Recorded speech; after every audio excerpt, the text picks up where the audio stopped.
Alright guys, we are going on to Old Sun Temple. Beyond the bottom right side, Rogue in the top left. Let's take a look at what goes on. It's, okay, Hatch first against Command Center first, cross map.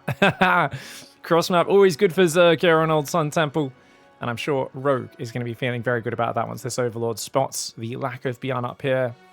We are right now in the Wardy Mondays, 97. And Rogue's been on a roll lately. People keep thinking he's going to fall off, but despite the lava buff's getting nerfed, Terran getting that command center buff, the gateway's getting a little bit more of a buff for Protoss, Rogue has stayed dominant. And he has dropped series here and there. But I think what I see with Rogue more than ever is excellent build choices these days. And really, that's always what Rogue has been the best at. It's recognizing his opponent's habits, realizing there's a little hole where they're not pressuring at a certain moment and he can be super greedy, or they're not playing safe at a certain moment and he can just go all in and kill them. Rogue is, at his core, a gambler and a poker player. And the poker player style of StarCraft players, many of who were some of the absolute best in the game, the SOSs and the Rogues, in the first kind of 5 to 7 years of StarCraft 2, I feel like there's actually a kind of massive drop-off in their results. If you and there's one person we can blame. It's not Blizzard. His name is Serral, who in 2018 surpassed Rogue, stopped Rogue from winning the 2018 World Championship, which I think Rogue probably would have won if he made it past Serral, and kind of showed everyone you can play really standard defensive, safe macro play and just beat everyone. And also, Zerg might be kind of broken if you play perfect StarCraft like Serral does. And you know, over time we saw, obviously, players get better at the game. Rogue did have to go do his military service, and when he came back, he got good, but it did feel like still there was, holes in his game. Don't get me wrong, I mean, his EVP actually was amazing before this season patch came out.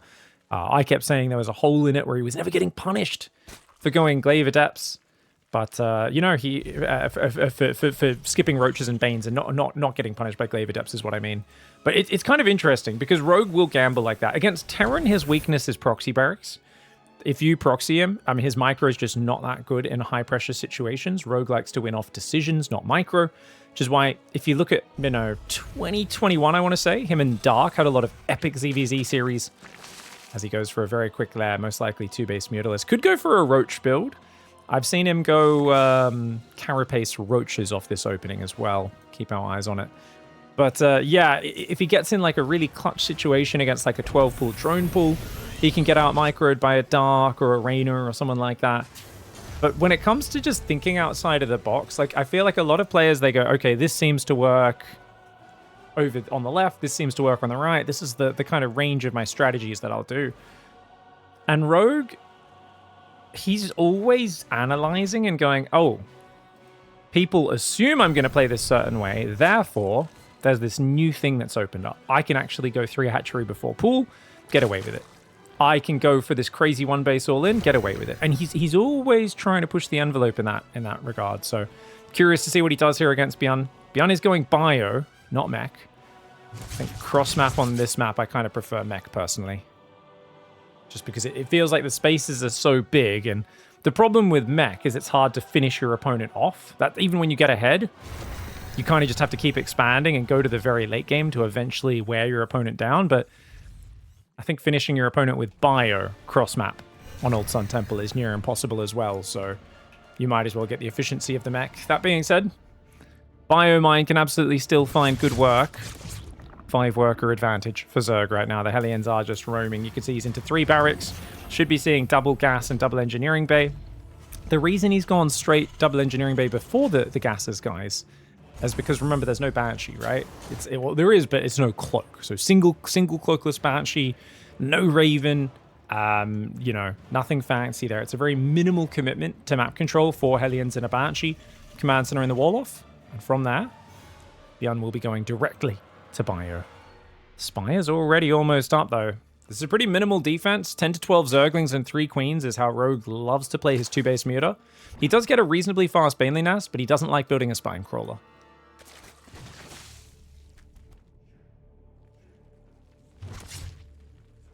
Yeah, Dark's coming back in about 3 months, guys. Very excited for that. I've been messaging him and just checking. Hey, any chance you're getting out of the military sooner than you expected? And he's always just like, no, I've got to wait till November. Sad face, you know. I'm like, no. I'm like, let me know if you come out any sooner. He's so keen to come back, man.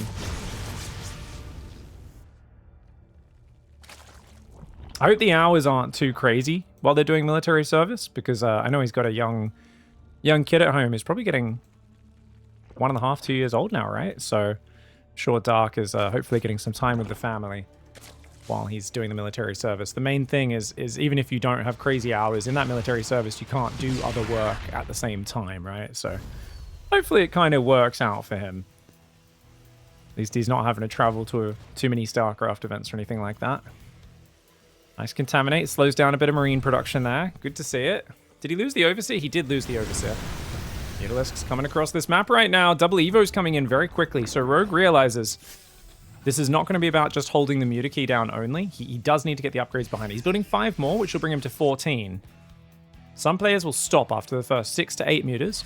They'll just hold down the upgrade key, the drone key, wait 2 minutes to get the economy popped up, and then they'll go back to Mutalisk production. But Rogue's kind of balancing both. He's queuing up a few more Mutalisks, a few drones, a few upgrades, and he's still at 67 workers. And he's not found damage, and you might think, why is he not flying in? Well, I think for him, he doesn't want to miss the army moving out either. And he's got a good bit of map control. You can see some Zerglings on the map spread around. Gets himself 2 SCVs. Not bad damage.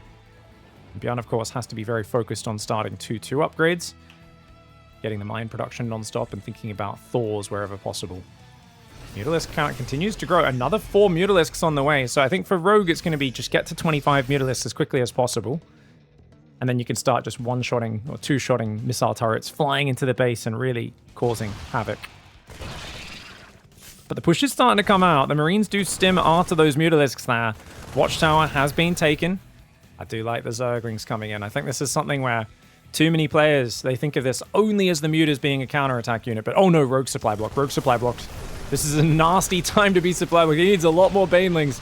But the missile turret does go down. Ling's in the third. Muta's in the natural. That is big. He's going to go for the upgrades. The upgrades. Oh, no. Okay, BYUN might be all in here. I mean, then again, Rogue may have to give this base up. He doesn't quite have enough Banes. The Bane's being forced to fight. That's really bad for Rogue. Rogue needs to pull back and buy time. He needs more Banelings. Both upgrades get denied there. 2-2 has been removed. Muta's trying to come home. Those Banelings get massive hits. BYUN in a blob deep on creep. And that means, I mean, he's done for now. This is cleaned up. The Mutas honestly don't even need to come home. Those Mutas could have stayed on the other side. I think that was actually a little ultra-conservative there for Rogue. As you can see, the Lings and Queens would have dealt with that on their own. Does kind of let him get back to mining. Feel like Rogue just let BYUN off the hook a little bit. But, I mean, he loses so much mining time. His entire army.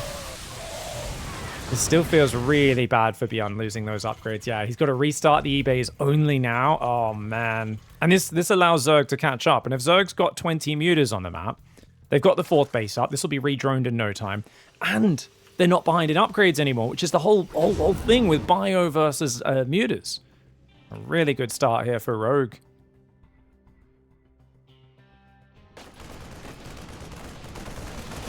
Eight Marines will get smashed by that number of Mutalisks. Doesn't even get 1 Mutalisk. Oof. 8 Marines in a medevac going down just like that. That 10 supply down the drain. Single missile turrets aren't going to do much against this either. Rogue could fly in here, man. He could start overwhelming these Marines head on. He can fight even those guys. Upgrades is so similar right now. He's happy to keep them pinned. Doesn't want to throw the Mutalisks away, and that is a fair call. It's Rogue here starting to mine out this right side. Thinking about a 5th base. Overlord speed's on the way. 19 Banelings are being morphed defensively. Now, the Thor is really not the most important unit. Remember, Widow Mines are the real thing that kills Banelings and Mutalisks. The whole goal of the Thor is... Ooh, the Marines? Okay, they get a Muta and a few Zerglings. Not bad. The Thor stops the Mutas from clumping up. That's its whole job. So it's a nice addition, but it's kind of the icing on top of the cake. It's the final little piece that just makes it more annoying for Zerg to micro. Alright, so there are 3 Widow Mines there. You need 4 to one-shot a big pack of Mutalisks, keep in mind. 4 Widow Mines is the magic number. Overlord speed's about to kick in. That Overseer now can keep up with those Mutalisks. He's thinking about targeting the mines down, but don't know if he'll be able to get in there, take out the mines without getting blasted. BYUN probably is just thinking of doing a 2-2 all-in. Thankfully, Hive is miles away for Rogue as well. But if you can get maxed with a big 2-2 army, it can be very effective. But with only 5 barracks, it's going to be tough. He tries to block with an eBay. Did you see that, guys? He saw the Lings coming and he tried to throw an eBay down, like the Zerg Evolution Chamber trick in the mineral line. That's actually cute. I don't know if I've ever seen that. Oh, look at this. Zerglings come in and waste the Widow Mines. But the Marines are right there. They should be able to cover that. Rogue wants to remove those Widow Mines very badly. Fourth Command Center is going to float out to the right side. Hive is now started. Rogue has that 5th base coming up. Rogue's expansion cadence is kind of slow. Oh, look at this. He's getting jumped on in the middle. Here we go. Big fight in the middle. And he's actually got the Thor in single target, which I love, guys. I think it's one of these things where most players are going to spread the mutas anyway. So why not just leave it? I mean, single fire mode, its regular damage output is so good. Oh my gosh, that's a lot of Banes. He's going to go for that eBay again. He does get it down. And oh, brilliant, brilliant move. 2 Banelings still get into the mineral line. That's much better than 6 Banelings getting in there, isn't it? 7 workers, a gas. Engineering bay nowhere near as bad as losing all of those workers on that base. Mutas flying around. Marines going up north as well. Rogue on 80 workers. His hive is almost finished. 2-2's done for Terran. Concussive shells is there. The Thors are fighting. Big splash damage on those Mutalisks, but they find 2 Thors. That is monumental damage. Marines counterattack on the 5th. They're going to take that base out. He's got to pick up, though. BYUN, is he watching? Is he watching? He does save many of the Marines. Loses 1 medevac full, though. Mutas into the main base. This is getting out of hand. They're going to find a lot of damage. He's just built more barracks, but he's added reactors, not tech labs, which means BYUN is locked in on the kind of early late game. Losing those reactors, quite annoying. He's only got 2 tech labs to build Marauders. The Marines in the 3rd do defend that run by.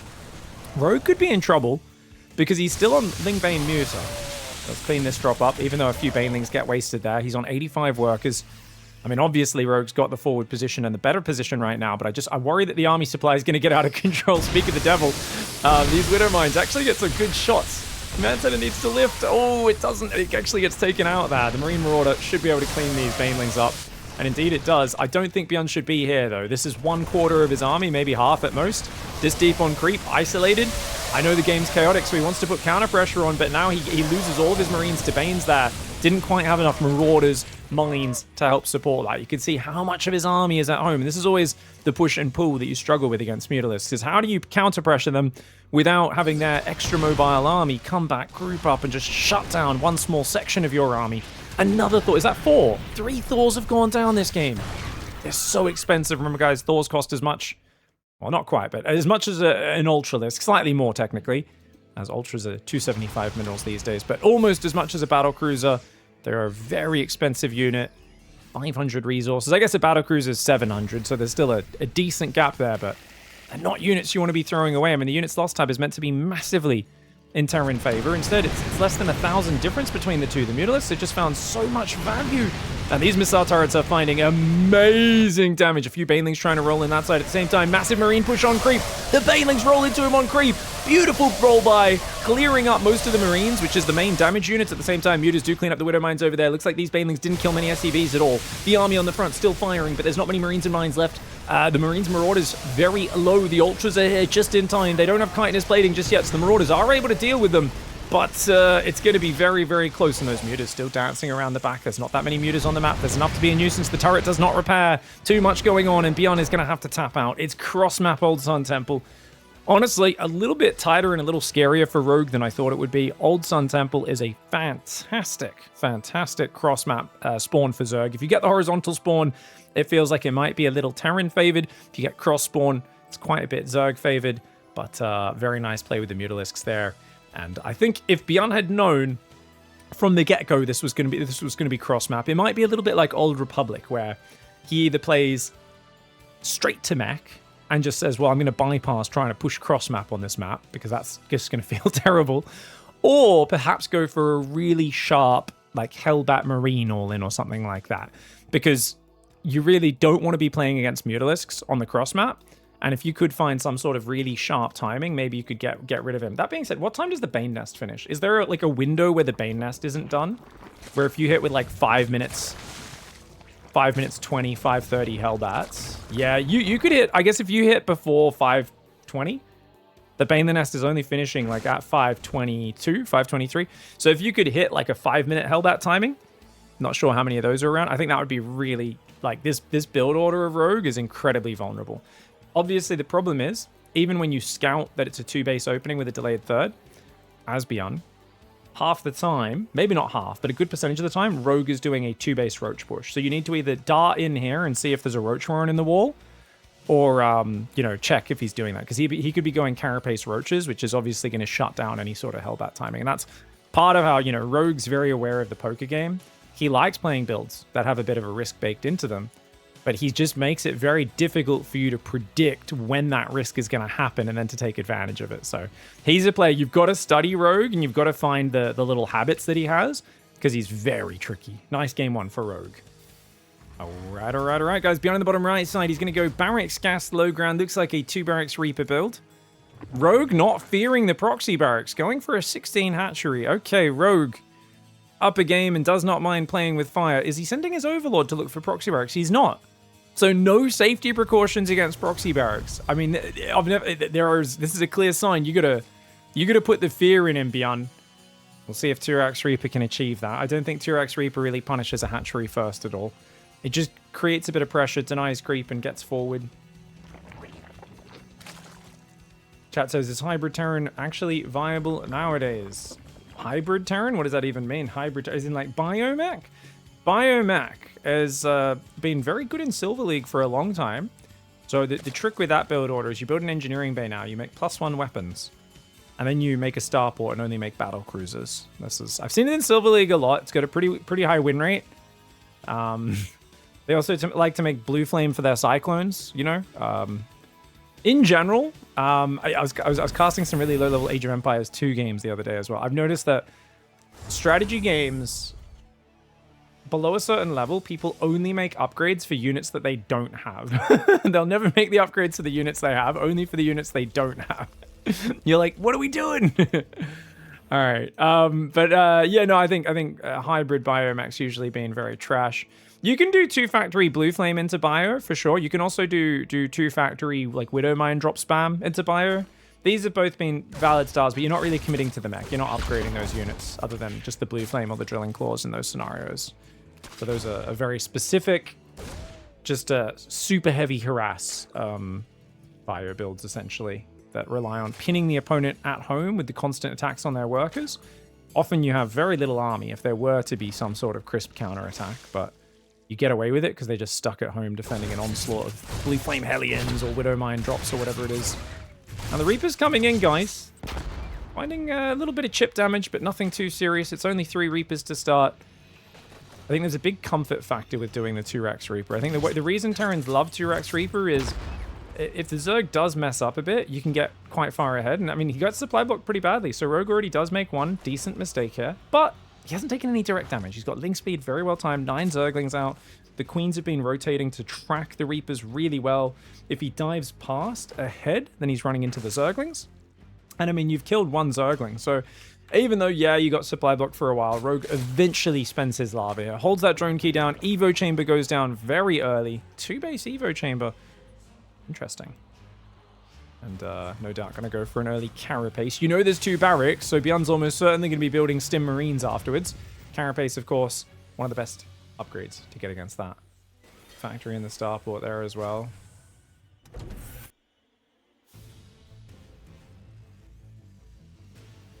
Overlord's going to fly in from the back. A very good scout angle. This is something you got to watch out for, guys. You got to try and see if Overlords cross around the back, but on this map, it's like impossible to stop. There's so much dead space. This map, really good for Zerg scouting. The Overlord doesn't actually commit that deep. I think he should just fly through. But I guess he wants to save the Overlord, does Rogue. He's trying to prioritize his greed more than anything. His 3rd base is on the way. Now, he's absolutely okay to over-drone here. Even if you oversaturate, you will eventually be able to transfer those workers to this base. And of course, you've just got to keep your lava machine rolling. But again, another supply block for Rogue here, and he is floating a little bit of lava there. Heat lava available as he waits for these Overlords to pop out. So not the most perfect macro for Rogue this game. And, you know, it's kind of funny because I think this is the reason builds like Tyrax Reaper often fall flat against the likes of Serral, is he's just so perfect under pressure. And he just doesn't make supply blocks or anything, whereas BYUN's getting little bits of value simply out of forcing Rogue to do a build order that it's a bit more reactive, a bit more adjusted, right? And Rogue's made multiple supply blocks, you know, little small, they're not huge mistakes, but they just add up, they make it, okay, it balances out the opening a little bit more, even though you've not done direct damage. I feel like the problem when you look at someone like Cyril is he has the same response as Rogue, except he doesn't get supply blocked. He's up 4 or 5 workers from now, and it's almost insurmountable already because you just haven't done any damage. Speaking of dodgy positions, by the way, are we not going to seal this wall off, BYUN? Do you guys think BYUN thinks this is closed? I have a feeling BYUN thinks this is closed. I mean, even Hero can see that's an opening. Even Hero's like, that's a bit of a dodgy wall off, BYUN. I don't know about that one, buddy. Might want to put a depot there, hey? Raven's going to come around the back. Raven is the worst harassment unit in this matchup. Very low impact. Gets himself a drone and a tiny bit of mining time. Zerglings can easily block that one as well. Will he even manage to focus one? Yeah, I guess 2 drones to 2 auto turrets, and now that Raven can just chill for the next 5 minutes. Pretty weak opening, Raven. Not my favorite. Obviously, you can loop it back around and use it to clear creep later, but bit of a waste of energy. He's got double medevac on the front. Stim is there. 1-1's a while away. I thought on this map it looks open, but I think it's actually closed, says Yo-Yo. I'm not sure about this one. I've thought a few times I could sneak Lings in, and then I couldn't. Oh, really? Okay. Maybe that is closed. That one looks so wide, though. I think... yeah, I don't know. It doesn't even look like it's on the corner where it's questionable. Marines do focus down a few Lings and Banelings. I gotta see something try to click in here, man. That just looks like it's completely open, you know? If the barracks was down 1 space, I can imagine it being a little questionable, but with where it is, it does look pretty dodge. We'll find out. Rogue's not the heaviest on the counterattacks until he gets a bit more control, though. Raven comes in, gets itself, I think, a Zergling and a drone. 4 kills in total. Still not any significant damage. And Rogue is going to take this 4th base. Well, that's interesting. So he's going to try and dominate the south side of the map. I always feel like this is a much safer 4th in the north. Obviously, I've made a lot of fun of Raynor for being obsessed with trying to take this gold base. Or any gold base in a similar situation, depending on the map pool. And losing it repeatedly. Obviously, I mean, I guess I'm thinking more of, what's the map from the previous map pool that had the gold base down here? It wasn't on low ground like this one. This one's even more exposed. Marines are going to move forward. Drilling claws is on the way. BYUN does not have a 4th command center just yet. Okay, so let Rogue get a big lead on the upgrades. +2 carapace is almost finished. Look at this, guys. 1-1's only now finishing up for BYUN.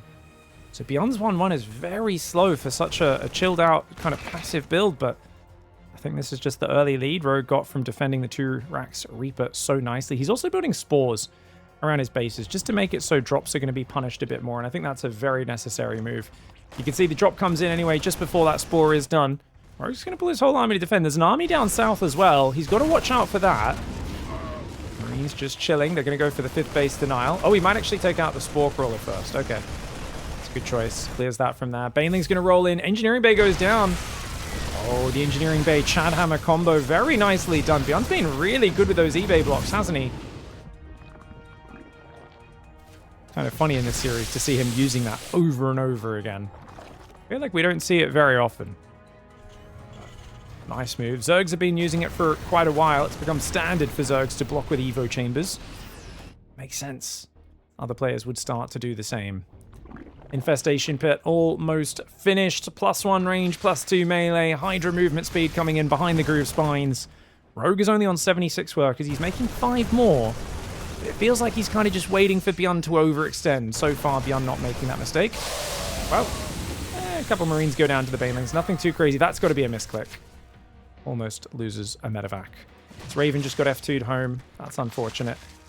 But it is inevitable. You can see the moment BYUN makes a misclick, he panics, and he will F2 when he makes a mistake. That's one of those little things where BYUN will not F2 if he's completely in control of the game. The moment he makes a bit of an error somewhere, you see BYUN panic, and he selects the all-army key, and you'll see every unit all suddenly goes in one direction, and he gets trapped in a bit of an APM cycle where he's got to correct that order and cancel the order for this drop, for the Raven in the back, for all these different units. All right, this time the auto turrets come in, they get 3 drones. The Lings are just so quick to respond. That's part of why auto turret harass is so weak, I think. Big Ling counter on the south. 5 SCVs going down. 4th command center finally landing. Now remember, guys, one of the big things I don't talk about verbally too much anymore, but I probably should. Main base still isn't mined out. Used to be 8.5 minutes this would mine out. Still not mined out. Natural, main, all these bases mine out a few minutes later. It's a big difference. Lings run back in. Will they find the 4 fresh mules? So many Zerglings. They run fast, but there's so much bio at home. Drop up the top denies the 6th base yet again. Or 5th base, I should say. Rogue is on 5 bases. He's got heavy Lurker range on the way. No spellcasters. He's just casually making Hydraling Bane Lurker. I often talk about Rogue sometimes in the mid-game when he's ahead.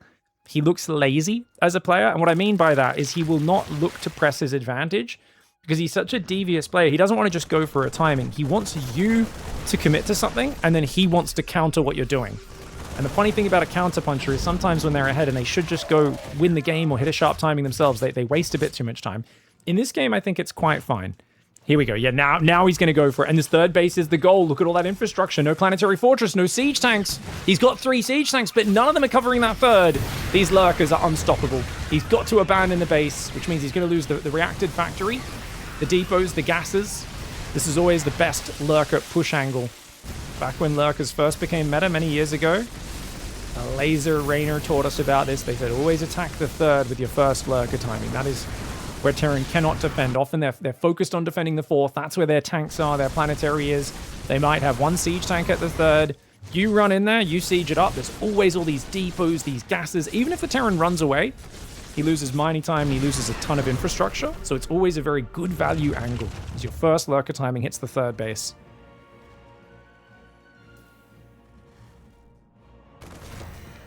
Oh my god, that 6th base, or 5th base, sorry, is just never going up, is it? These Marines are going to come in yet again. Rogue's going to take the 5th on the gold base down the bottom, though. And BYUN playing very turtily right now. He's building tanks. He's got 3 factories with tech labs. There's a little supply blocked right now. He does need to do all this. He's going to start massing command centers and chilling out to the late game. Double Nydus will go down. Broodlord's hard counter BYUN's late game style. Something that I think if there's one Zerg who's going to really pay attention to how, you know, dodgy BYUN's late game habits are, I think it would be Rogue. But of course, he'll go for his famous Nydus Lurker move first and foremost. Right now, BYUN's on 3 bases. There's a 5th base starting to mine on the gold minerals. It's very bad for BYUN. There should be more urgency about him inching his tanks forward to get rid of this. Maybe just move Chadhammer forward on the high ground, and I'm kind of stunned that he's taking this long. He's focusing on dropping his opponent when he's not even mining his own bases right now. Does save a few Marines in the south, but not before losing a bunch of them. He drops in the main, loses the medevac there as well, and this is all exactly what Rogue was waiting for. Rogue is shouting, waving his hands around right now, saying, look over here, get distracted. The Nydus one, I'm surprised, but BYUN notices it. He knows who he's playing against. Oh, but BYUN tries to break the Lurkers, and he doesn't quite have the numbers. BYUN overcommits on the Lurkers. There was more Lurkers than he'd accounted for, and he desperately needs a Viking, by the way, to get rid of this Overseer. You need like 2-3 turrets here to stop them crossing over, and a few turrets on this edge to stop them crossing over. Otherwise, he's just going to keep Nydusing there. And don't get me wrong, it's 150 resources down the drain, 75 minerals, 75 gas. But if one of those does get up, it could be absolutely game-ending. You can see right now BYUN has to manually do that. And while he's doing that, good luck defending the front. Rogue goes in with a Masserling Bane. Command center exposed on the front. The SCVs abandoning the base is a good idea. Baneling's going north. Siege tanks going down. Widowmine's doing a bit of friendly fire. The SCVs continue to run. And the Marauders and tanks are getting overwhelmed. Yeah, he'll eventually hold on, but at what loss? Remember that Rogue, at what cost, I should say. How much will he lose? Lurkers in the back at the same time. That's it. The Nydus went in the top right, pulled the Marauders out of position. And once he pulled him there, that other Nydus got up in the main. And Rogue, he looks very patient. He looks like sometimes he's wasting time in the mid-game when he has advantages, but he's very confident once he does get going. And you can see on this main, Nydus is there, Nydus is here. So 2 places that you have to monitor that are very far away from each other. No doubt he might have come down and started throwing Nyduses here as well, if BYUN stayed on top of that. And then just overwhelming the front. I mean, to be fair, I do think BYUN was a little sloppy this game, guys. It's a nice 2-0 for Rogue, but he just was not reclaiming this base. And then he threw the bio away on that attempted break as well. And I think, you know, you've got to inch your tanks forward there. To not be inching your tanks forward seems, in my opinion, very sloppy. Let's take a look at when he did try to break it with the bio, since we only caught the tail end of that. Just how much bio did he go in with? Because you can often do this if you attack from the other side. Because if you... Just for example, guys, if Rogue's not looking, you could just stim A-move this whole army with a scan. And if you come in first with a single Marine from this side and you move it across here, every Lurker is going to shoot at that Marine, multiple attacks, and miss it as your Marine just runs past. And then half the Lurkers are dead before they've hit a single unit, right? Lurkers are probably one of the most vulnerable units to just doing 0 damage when they're on their own, unsupported, and you're not microing them. So I don't think he did anything like that, though. I think he just thought, oh, there's only 2 or 3, let's go for it. Oh, yeah. No. So this is exactly not what you want to do. Look at this, guys. So he just jumps in, and his guys aren't even pre-spread. And he actually takes a massive amount of splash damage. That was a very sloppy engage. I think he just thought, oh, yeah, we can do that. He's a bit panicky. But remember, he just threw away a drop there. He lost units over there as well. So this was a really rough situation for BYUN. GG, well played, man. Rogue, looking beastly. 2-0, GG.